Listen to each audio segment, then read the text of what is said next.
News కి స్వాగతం. ముందుగా ముఖ్యాంశాలు. శ్రీవారి బ్రహ్మోత్సవాల సందర్భంగా భక్తుల రద్దీ ఎక్కువగా ఉండే రైల్వే స్టేషన్, బస్టాండ్, వసతి గృహాల సముదాయాల వద్ద పారిశుద్ధ్య పనులు మరింత మెరుగ్గా చేపట్టాలి. అధికారులను ఆదేశించిన తిరుపతి నగరపాలక సంస్థ కమిషనర్ మౌర్య. తిరుపతిలో 34, 44వ వార్డులో గోబీఘాట్ సమస్యలు పరిష్కరించాలి. నాసిరకం రోడ్డు వేసిన కాంట్రాక్టర్ పై చర్యలు తీసుకోండి. CPM demand. వార్తల్లోని వివరాలు.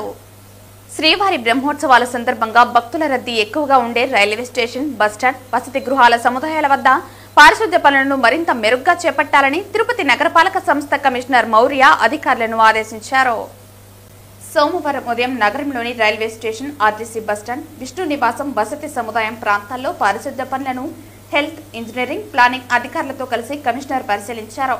శ్రీవారి బ్రహ్మోత్సవాల నేపథ్యంలో భక్తులు పెద్ద సంఖ్యలో వస్తారని అన్నారు. కాబట్టి రైల్వే స్టేషన్, బస్టాండ్ తదితర ప్రాంతాల్లో ఎక్కువ మంది సిబ్బందితో పారిశుద్ధ్య పనులు మెరుగ్గా చేపట్టాలని అన్నారు. ఫుట్పాత్లు, పాడైన వాటిని మరమ్మతులు చేపట్టి పూల కుండీలు ఏర్పాటు చేయాలని అధికారులను ఆదేశించారు. అలాగే ఆయా ప్రాంతాల్లో ఉన్న గుంతలను పూడ్చాలని తెలిపారు. మరుగుదొడ్లు శుభ్రంగా ఉంచాలని సిబ్బందిని ఆదేశించారు. కమిషనర్ వెంట superintendent engineer Shyam Sundar, municipal engineer Tulasi Kumar, health officer doctor Yuva Anvesh, revenue ఆఫీసర్లు సేతు మాధవ్, ఏసీపీలు మధు, మూర్తి, డిఈలు లలిత, రాజు, శానిటరీ సూపర్వైజర్లు సుమతి తదితరులు పాల్గొన్నారు. భారత కమ్యూనిస్టు పార్టీ మార్కిస్టు సిపిఎం ఆధ్వర్యంలో తిరుపతి 33, 44వ వార్డులకు సంబంధించి స్థానిక సమస్యలు పరిష్కరించాలని ప్రజా సమస్యల పరిష్కార వేదిక నందు తిరుపతి నగర కమిషనర్ కి అర్జీ ఇవ్వడం జరిగింది.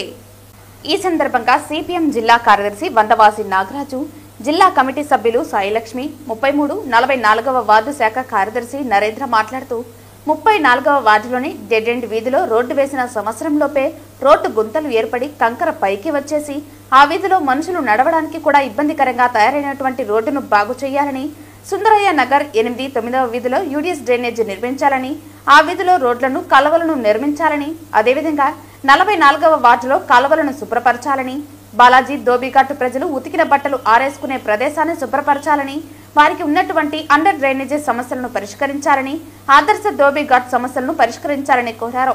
స్పందించిన కమిషనర్ మౌర్య నాసిరకం రోడ్డు వేసిన కాంట్రాక్టర్ పై చర్యలు తీసుకోవాలని, శ్మశాన స్థలాన్ని రజకులు బట్టలు వేసుకునే స్థలాన్ని మున్సిపాలిటీ శుభ్రపరచాలని, సంబంధిత అధికారులకు సమస్యలను వెంటనే పరిష్కరించాలని ఆదేశించారు. ఈ కార్యక్రమంలో సిపిఎం నగర నాయకులు రమేష్, మల్లికార్జునరావు, వార్డు నాయకులు లోకేష్, సురేష్, బాలాజీ, దోబిఘాట్ నాయకులు రవి, కోదండ, నాగేంద్ర, సురేష్, బాలా, సుబ్రహ్మణ్యం మరియు స్థానిక మహిళలు పాల్గొన్నారు. తిరుపతి నగరంలో ముఖ్యంగా సుందరయ్య నగరు ప్రాంతం చాలా ముఖ్యమైనది. ఆ ప్రాంతంలో ఒక డెడ్ ఎండ్ రోడ్డు ఏర్పాటు చేశారు. కనీసం సిమెంట్ రోడ్డు అంటే ఒక 20-30 ఏళ్ళు ఉంటాయని మనం ఆశిస్తాం. కానీ ఒక సంవత్సరానికి ముందే అది మొత్తం కూడా మట్టి రోడ్డు అయిపోయింది. సిమెంట్ అంతా మట్టిగా మారిపోయింది. అది మట్టి తినేసింది, గుంతలు మొత్తం అయిపోయింది. ఇది చేసిన కాంట్రాక్టర్ మీద ఈ యొక్క మున్సిపల్ అధికారులు చర్య తీసుకోవాలని చెప్పేసి మేము సిపిఎంగా డిమాండ్ చేస్తున్నాం. లేకపోతే అక్కడే కూర్చొని నిరసన తెలియజేయాల్సి వస్తుంది. వీళ్ళ యొక్క నిర్లక్ష్యం ఎంత తీవ్రంగా ఉందో దీన్ని బయటపెట్టాల్సి వస్తుందని చెప్పి మేము తెలియజేస్తున్నాం. అదే రకంగా ఈరోజు బాలాజీ దోబిఘాట్లో చాలా సమస్యలు ఉన్నాయి. అక్కడ నీళ్లు బయటకు పోవడం లేదు. వాళ్ళు ఆరేసుకోవడానికి శుభ్రంగా ప్రాంతం శుభ్రపరచాల్సిన బాధ్యత ఉంది. అక్కడ మురికి నీళ్ళని బయట పోవడానికి కల్వర్టు నిర్మించాలి. ఈ యొక్క సమస్యలన్నీ కూడా మున్సిపల్ అధికారులు శ్రద్ధ తీసుకొని పరిష్కరించాలని చెప్పేసి మేము డిమాండ్ చేస్తున్నాం. అదే రకంగా బాలాజీ ఈ యొక్క దోబిఘాట్లో ఉన్న సమస్యలు కూడా పరిష్కరించాలని చెప్పేసి, ఆదర్శ దోబిఘాట్లో ఉన్న సమస్యలు కూడా పరిష్కరించాలని మేము కోరుతున్నాం. ప్రతినిత్యం అక్కడ సిపిఎం పార్టీ పర్యటన చేస్తూ, పరిశీలన చేస్తూ అధికారుల దృష్టికి సమస్యలు తీసుకొస్తున్నప్పటికీ వాటి పరిష్కారంలో మాత్రం ఈ ముందడుగు తాగడం లేదు. రోడ్లన్నీ చిన్న చిన్న కలవాట్ల దగ్గర ఈరోజు కొట్టుకోబోయినది. అక్కడ చిన్నపిల్లలు స్కూళ్ళు దాదాపు 4-5 స్కూళ్ళు ఆ ప్రాంతంలో ప్రశాంతంగా ఉంటుందని ఏర్పాటు చేసుకున్నారు. ఆ స్కూల్ పిల్లలు ఎలా పోవాలి? ఈరోజు మొత్తం కూడా డ్రైనేజ్ అంతా కూడా పొంగి పొర్లుతున్న పరిస్థితి ఉంది. దాని అంతా కూడా ఈరోజు తీర్చిదిద్దాల్సిన అవసరం ఉంది. తిరుపతి నగరంలో ముఖ్యంగా 34, 44 వార్డుల్లో స్థానిక సమస్యలు విపరీతంగా అయిపోయాయి. ఈరోజు ప్రధానంగా Sundarayya Nagar dead end line అంటే 34వ వార్డులో వస్తుంది.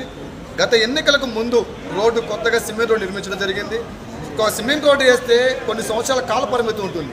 ఎన్నికలు వచ్చి పూర్తి సంవత్సరంన్నర కూడా కాలేదు. అప్పుడే ఆ రోడ్డు గుంతలమయమైపోయి ఈ కంకర తేలిపోయి ఉందంటే ఎంత నాణ్యమైన రోడ్డు వేశారో అర్థం చేసుకోవచ్చు. ఆ వేసినటువంటి కాంట్రాక్టర్ మీద చర్యలు తీసుకోవాలి.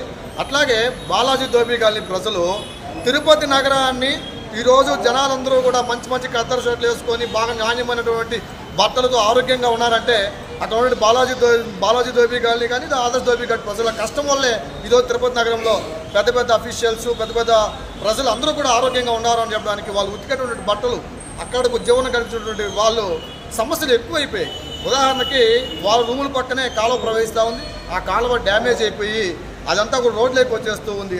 అది తొక్కునే వెళ్ళిపోయి వాళ్ళు అనారోగ్య పాలవుతున్నారు. కొత్తగా కాలువలు నిర్మించాలని, అట్లాగే అక్కడ కల్వర్టు సమస్య ఉంది, కల్వర్టుని సమస్య పరిష్కరించాలని, వాళ్ళకి డ్రైనేజీ ఏదైతే లెటిన్లు ఉన్నాయో అది మున్సిపల్ కార్పొరేషన్ వాళ్ళు కట్టించారు, వాటిని పాడైపోయినాయి, వాటిని బాగు చేయించాలని చెప్పి ఈరోజు సిపిఎం పార్టీగా మేము నగర కమిషనర్ గారికి అర్జీ ఇవ్వడం జరుగుతూ ఉంది. కాబట్టి వెంటనే అధికారులు స్పందించి ఇవన్నీ పరిష్కరించాలని చెప్పి కోరుతున్నాం. తిరుమల శ్రీవారి బ్రహ్మోత్సవాలను పురస్కరించుకుని తిరుమలలో స్వామివారి వాహన సేవలో ఉపయోగించే కొత్త గొడుగులకు తిరుపతి శ్రీ కోదండ రామాలయం వద్ద ఉన్న రాతి స్తూపం వద్ద ప్రత్యేక పూజలు చేశారు. తిరుపతి శ్రీ కోదండ రామాలయం వద్ద ఉన్న రాతి స్తూపం వద్ద గొడుగులకు ప్రత్యేక పూజలు చేశారు. చెన్నై నుంచి శ్రీవారి బ్రహ్మోత్సవాలకి పోపైసి అలవేలు మంగమ్మ అండ్ ట్రస్ట్ ద్వారా 8 గొడుగులను టీటీడీకి అందజేశారు. గత 10 సంవత్సరాలుగా ప్రతి ఏడాది బ్రహ్మోత్సవాల సమయంలో టీటీడీకి గొడుగులకు ట్రస్ట్ సభ్యులు అందజేశారు.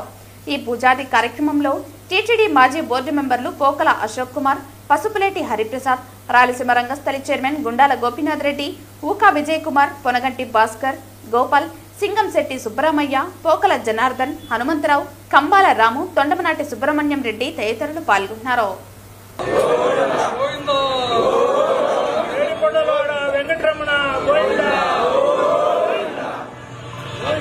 టీటీడీ పాఠశాలల ట్రైక్వాండో కోచ్ మాస్టర్ గోపీనాయుడును బీజేపీ నాయకులు గుండాల గోపీనాథ్ రెడ్డి సత్కరించి అభినందించారు. కేంద్ర మంత్రిత్వ శాఖ micro, small and medium enterprises వారి ప్రతిష్టాత్మక సుభాష్ చంద్రబోస్ ఐకాన్ అవార్డు 2025ను అందుకున్న టీటీడీ పాఠశాలల ట్రైక్వాండో కోచ్ మాస్టర్ గోపీనాయుడును బీజేపీ సీనియర్ నాయకులు అభినందించారు. ఈ సందర్భంగా మాస్టర్ గోపీనాయుడు టీటీడీ పాఠశాలల విద్యార్థులకు అందిస్తున్న ట్రైక్వాండో శిక్షణ, విద్యార్థులు సాధించిన విజయాలను గోపీనాథ్ రెడ్డికి వివరించారు. అనంతరం క్రీడల్లో గోపీనాయుడు సేవలకు గుర్తింపుగా అందుకున్న సుభాష్ చంద్రబోస్ ఐకాన్ అవార్డు 2025ను ఆయన చేతుల మీదుగా అందజేశారు. విద్యార్థులకు ఆత్మరక్షణ విద్య, శరీర దృఢత్వం ఎంతో అవసరమని గోపీనాథ్ తెలిపారు. ఈ కార్యక్రమంలో బీజేపీ నాయకులు మల్లారపు రవిప్రసాద్, తొండంనాటి సుబ్రహ్మణ్యం రెడ్డి, పురోహితులు ఆది గురుస్వామి, రంగస్థల ప్రతినిధులు కొట్టే సుబ్రహ్మణ్యం రెడ్డి, మాజీ కౌన్సిలర్ జనార్దన్ రెడ్డి, వినాయకుడు తదితరులు పాల్గొన్నారు. నాకు సుభాష్ చంద్రబోస్ నేషనల్ అవార్డు ఇచ్చే సందర్భంగా అందరికీ ప్రత్యేక అభినందనలు. ఈ టేక్వాండో క్రీడని నేను దాదాపు 95 నుంచి అభివృద్ధి చేస్తున్నాను. దీనికి ప్రతి ఒక్కరు సహకరిస్తే టేక్వాండో గేమ్ ఇది ఒలింపిక్ గేమ్ క్రీడది. దీనికి self defence, health and fitness, sports పరంగా ఎంతో ఉపయోగపడుతుంది. ఫ్యూచర్లో వీళ్ళు బ్లాక్ బెల్ట్ చేస్తే వాళ్ళు స్వయంగా కూడా బతికేదానికి ఛాన్స్ ఎక్కువ ఉంటుంది దీనిలో. కావున ప్రతి ఒక్కరు దీన్ని నేర్చుకోవాల్సిందిగా, అన్ని క్రీడల కన్నా ఇది ప్రత్యేక క్రీడ. ఇది ఈ క్రీడ కోసము మనం ఎంతైనా చేయవచ్చు. దీనికి ప్రతి ఒక్కరు సహకరిస్తే మేము ఇంకా దీన్ని అభివృద్ధి చేయడానికి మేము చూస్తాం. కాబట్టి అందరూ మాకు సహకరించాలిగా కోరి ప్రార్థిస్తున్నాను. తిరుపతి నగరపాలక సంస్థ కార్యాలయంలో సోమవారం నిర్వహించిన ప్రజా ఫిర్యాదుల పరిష్కార వేదికకు 37 వినతులు వచ్చాయని తిరుపతి నగరపాలక సంస్థ కమిషనర్ మౌర్య తెలిపారు. సోమవారం నగరపాలక సంస్థ కార్యాలయంలో ప్రజా ఫిర్యాదుల పరిష్కార వేదిక కార్యక్రమం నిర్వహించారు. 31 మంది నేరుగా వచ్చి సమస్యలు పరిష్కారం కోరుతూ వినతులు అందించగా 6 మంది ఫోన్ ద్వారా సమస్యలు తెలిపారు. డిప్యూటీ మేయర్లు ముద్రా నారాయణ, ఆర్సీ మునికృష్ణ తమ వార్డులో నెలకొన్న సమస్యలను పరిష్కరించాలని కోరారు. బీవీ మహల్ రోడ్డు నందు వీధి దీపాలు వెలగడం లేదని, కేబీ లేఅవుట్ నందు రోడ్లపై వాహనాలలో మద్యం సేవిస్తూ ప్రజలను ఇబ్బందులు పాలు చేస్తున్నారని పరిష్కరించాలని, ప్రకాశం పార్కు వాకింగ్ ట్రాక్ బురదమయం అవుతోందని పరిష్కరించాలని, సుందరయ్య నగర్లో వీధి కుక్కల బెడద ఎక్కువగా ఉందని పరిష్కరించాలని, నెహ్రూ నగర్ నందు యూడీఎస్ ఓవర్ఫ్లో అవుతోందని, కొరమీనగుంటలో ఆక్రమణ నిర్మాణాలు అరికట్టాలని, రవీంద్ర నగర్ నందు వీధి దీపాలు వెలగడం లేదని, తెలుగంగా నీటి సౌకర్యం కల్పించాలని, పెండింగ్ లో ఉన్న టీడీఆర్ బాండ్లు ఇప్పించాలని, 20 సంవత్సరాలుగా డ్రైవర్గా విధులు నిర్వహిస్తున్నామని, ఆప్కాస్ నందు డ్రైవర్గా నమోదు చేయాలని, సుందరయ్య నగర్ నందు డ్రైనేజీ కాలువ మూత మరమ్మతులు చేయించాలని, విద్యుత్ వైర్లపై వాలిన చెట్ల కొమ్మలు తొలగించాలని, ధోబీఘాట్లో సౌకర్యాలు కల్పించాలని కోరారని తెలిపారు. అన్ని ఫిర్యాదులు ఆయా విభాగాల అధికారులకు పంపామని పరిష్కరించాలని ఆదేశించినట్లు కమిషనర్ తెలిపారు. ఈ కార్యక్రమంలో deputy commissioner Amarayya, superintendent engineer Shyam Sundar, health officer doctor Yuva Anvesh, revenue ఆఫీసర్లు సేతు మాధవ్, రవి, డీసీపీ ఖాన్, ఏసీపీలు మూర్తి, మధు, ఫైర్ ఆఫీసర్ శ్రీనివాసులు, డీఈలు తదితరులు పాల్గొన్నారు.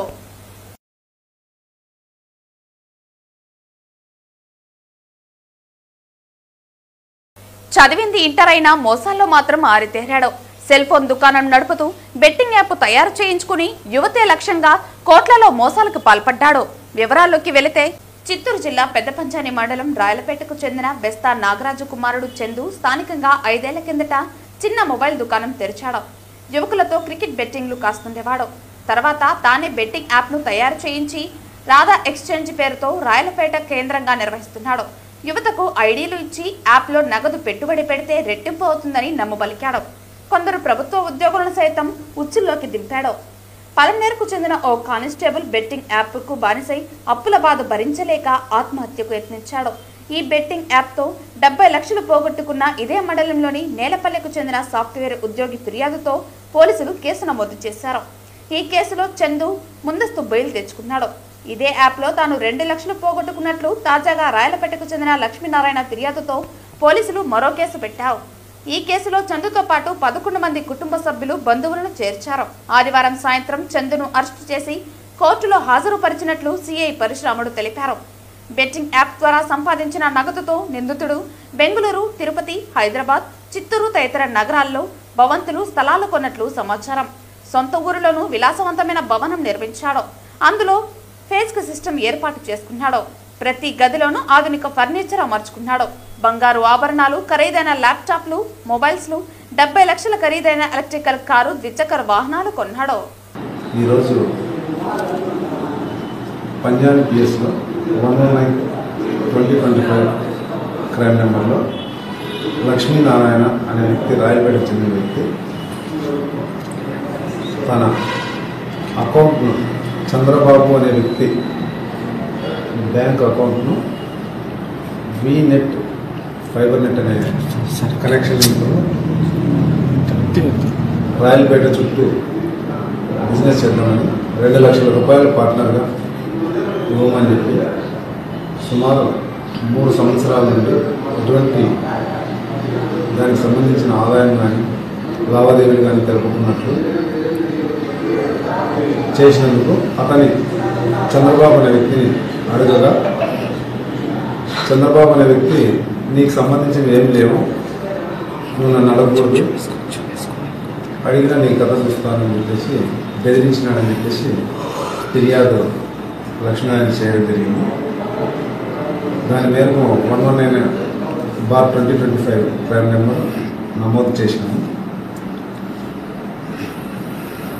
నిన్న రాయలపేట దగ్గరలోనే చంద్రబాబు అనే వ్యక్తిని అరెస్ట్ చేయడం జరిగింది.